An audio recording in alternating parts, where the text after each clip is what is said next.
he's had two appointees, obviously.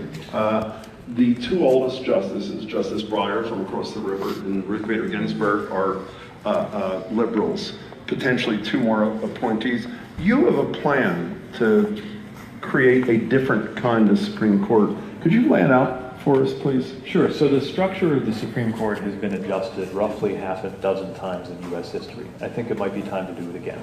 And I say this not, sounds like folks here agree. Not to pull it to the left because it's become too conservative, although it has become too conservative. But to stop this slide of the court toward being viewed as a nakedly political institution. So I believe that as president, we need to launch a conversation and a process to arrive at a reform that will take the political stakes down in these nomination contests, so they're not always these apocalyptic ideological fights. There are several models for how to do it. The one that I find most intriguing, which I think is being published in a law article this quarter, would be to have 15 members, but have 5 of them chosen only by a consensus of the other 10. The objective being to get some justices who think for themselves. Because Republican appointees who think for themselves, like Justice Eagan or Justice Kennedy, are partly responsible for the preservation of the right to choose and the extension of the right to marry for people like me. We don't know what the ideological stake will be in the court fight 25 years from now, but we know that it will be important to have justices who think for themselves, and that we arrived at by compelling the other 10 to seat the remaining 5. If that's not workable, you could do something involving a rotation off the appellate bench that might have a similar effect. We should be willing to entertain different structural remedies, but the first thing I've got to do, the reason I'm raising this at some political risk in the presidential campaign, is to remind everybody of the intellectual ambition we actually have about preserving our republic and making it stronger. To remind everybody that one of our republic's most elegant qualities is its capacity for self-healing through structural reform. I don't want to get lost in the weeds, but that kind of taking the other side, let's assume for argument's sake that Donald Trump does have 2 more appointees, and that there's a 7-2 imbalance. Would we have, and that's 9 out of 10, obviously, but let's assume it were 10, did those 9 people pick the remaining 5? That would lead to just an acceleration of the imbalance, wouldn't it? None of it's got to be unanimous. That's part of the idea. And again, there are many questions to be raised as we kick the tires on this idea.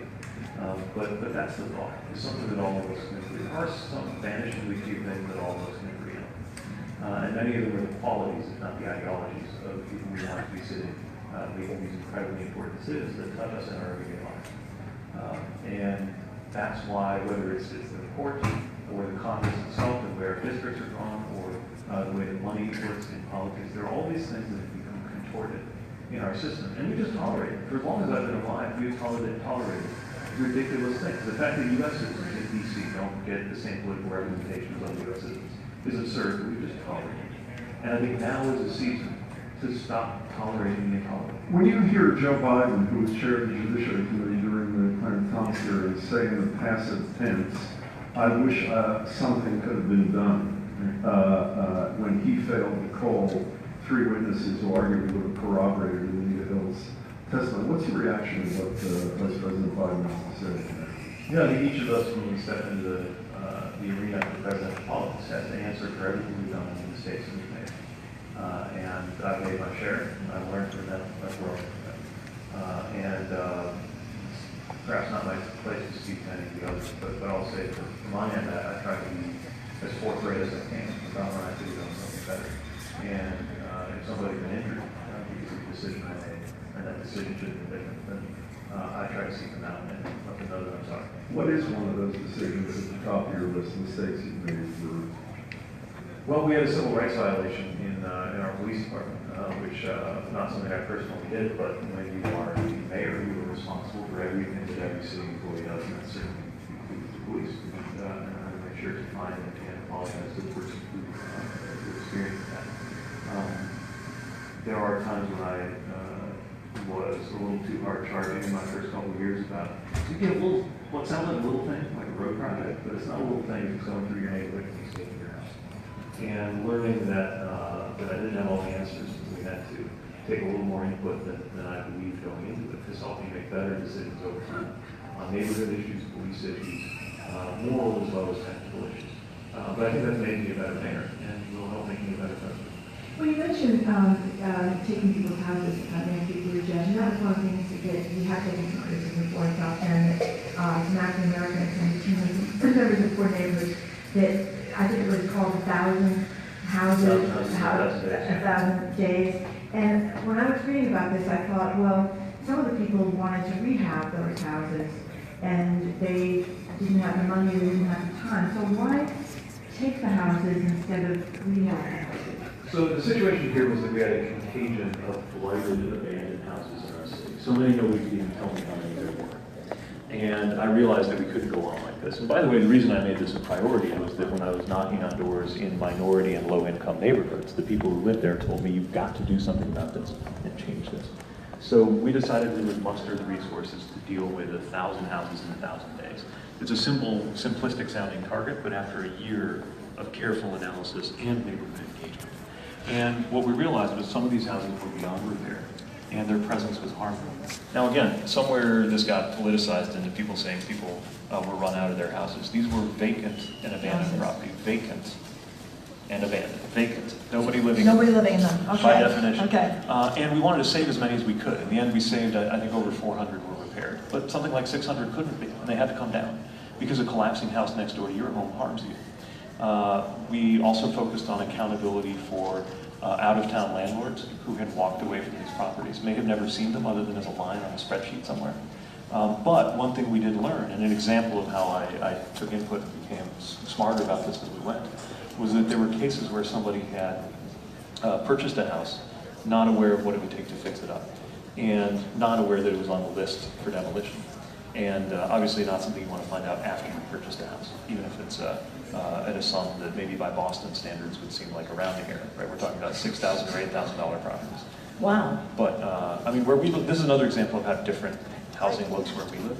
We have a lot of houses that are unaffordable in a sense because their prices are too low to get a loan on them. You can get a perfectly good house on the west side of South Bend for $30,000 or $40,000. By the way, you should all move to South Bend. $40,000. But if you're a low-income family, you sometimes can't get a loan on that because the bank doesn't even think it's worth the transaction costs to make a loan. So weirdly, for a family that is perfectly capable of repairing a home like that, it's out of reach because they can't get access to credit. These are examples of why we can't have one-size-fits-all housing policies. I get that that's radically different from the kinds of housing issues that you're worried about here, but it's no less pressing of an issue for you if you're a low-income family on the west side of South Bend. You know, you mentioned stepping into the arena of presidential politics. If people don't know, you're 37 years old. We mentioned before Harvard University. You went to Oxford. You're a Rhodes Scholar. You went into the Navy Reserve in 2009, deployed to Afghanistan in 2014, and then, of course, you became the mayor of South Bend shortly after that. At what point along the way did you think about stepping into this arena? How did this happen? You are young. I am. It's all relative, I guess. But, so this is not how I figured I would be spending my 38th year, or for that matter, my 8th year as mayor. I thought that there might be an open seat in 2020 for governor in Indiana, and that if I was a really successful and good mayor, I might have a shot at it. What I've learned about the process of deciding to run for office is that the best thing you can do is to look at the office and what it calls for in the moment.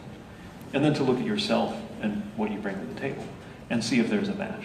That was the process that led me to run for mayor, which is the last thing I would have guessed when I was a student here, getting interested in politics. All the action I thought was national and international. Never would have understood how much purpose and how much meaning I would have found in the local. Still less that I would wind up passing up chances to run for Congress. But that same process has also led me to decide to not run for office many times, because I didn't have that same sense that it really mattered, that it would be me and not somebody else making this move. And so as improbable as it is, the very things that make my candidacy unlikely and maybe even peculiar are the things that also make it make sense. This is a moment that calls for, in my view, calls for generational leadership, calls for voices from parts of the country that my party has lost touch with, not through any deficiency in our values, but through some issues in vocabulary and relationships, I think. And somebody who has an orientation that is different than Washington. That we would be doing better if we could get Washington to look more like our best run cities and towns. And so, sure enough, that adds up to the kind of radical idea that a 30-something Midwestern mayor might be the right answer for the presidency at this moment. That moment has not come along before. It may never come along again, but right now, in this particular combination of circumstances and the particular combination of things I bring to the table, it feels like there's a match for what the country needs. Are Bernie Sanders and Joe Biden, are Sanders and Biden too old to be president of the United States, Mr. Mayor? I think anybody at any age, depending who they are, can, other than the fact that you got to be over 35 constitutionally, can do this job. And I think it's up to each of us to demonstrate that we're up to it. You know, the virtue of there being so many of us is that there's this broad range of attributes and qualities among people who approximately have the same values and ideas. And it's not for me to say what any of the others should do, but the other virtue of having like 20 of us in this field is that none of us is really competing against any one other. You're more playing against the House. Is that one of the reasons? I mean, when I asked you the question about Joe Biden, or I just asked you the question about age, you clearly avoided criticism of your fellow Democratic candidates. Is that a conscious decision on your part, and will that be how you run this campaign? It's about you, and it's about the incumbent. It's not about your fellow 19? Yeah, nor should it be overly about the incumbent, which is a hard thing to, it's going to take a lot of discipline. But the thing you got to remember is this incumbent has a quality of taking any energy that comes his way, even if it's in the form of criticism, and just absorbing it and feeding off of it and getting bigger. And so the more we're caught up talking about him, the less we're talking about you. And I think that is a real danger in our media environment. I get that, look, it's a hard thing, grotesque things are hard to look away from. And it's mesmerizing. It's like a horror show. No, really, it's mesmerizing. And that's part of the strategy, right? Because if by lunchtime he insults another war hero, we'll be talking about that, which means we won't be talking about how they're trying to take away your health care and we're trying to get you a raise. You've said that you think he deserves impeachment, but you're consciously not talking about that either. Is that for the same reason? Well, first of all, I'm not in Congress, so I can say what I think, but my role, I have a very specific role with respect to ending this presidency, and it's to get nominated and then defeated. And the other reason I think it will be valuable for this president to be defeated resoundingly at the ballot box is because it is the last hope we have of Republicans coming to their senses. If they are not punished politically for what they have done, which goes against not only our values but their own, if they're not punished politically for that, we will never have the Republican Party regroup and become, while I may never agree with them, the more decent and consistent and coherent party that we need the opposition to be. So, finally, obviously, as I mentioned, the Suffolk University poll this morning, you're in a virtual tie just behind Bernie Sanders. For a second, I assume you're aware that to win New Hampshire, you have to serve breakfast to every single voter. You have to change the kitty litter in their house.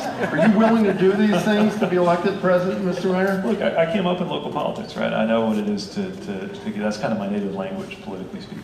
I've learned how to do the TV thing and the big rally thing, but I'm most at home when I'm at somebody's home.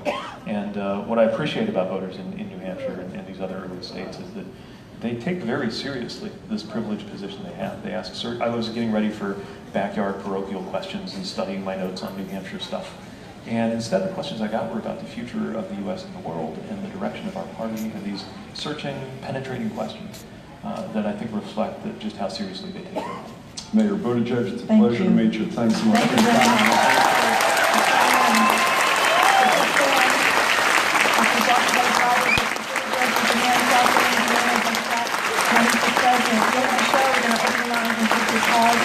About the candidacy of Mayor Buttigieg that's coming up in Cross Williams and Celtics with Shweta Kuzmarek. She's next on 89.7 WGBH, Boston Public Radio, live from the WGBH studio at the Boston Public Library.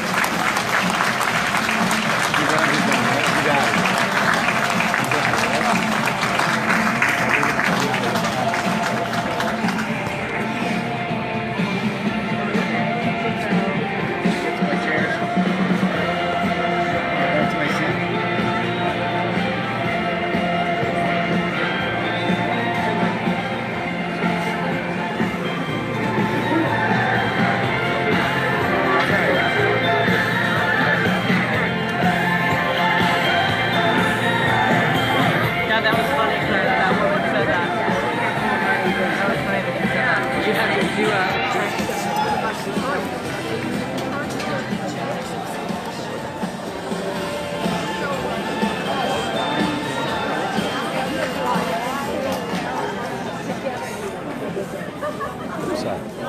it?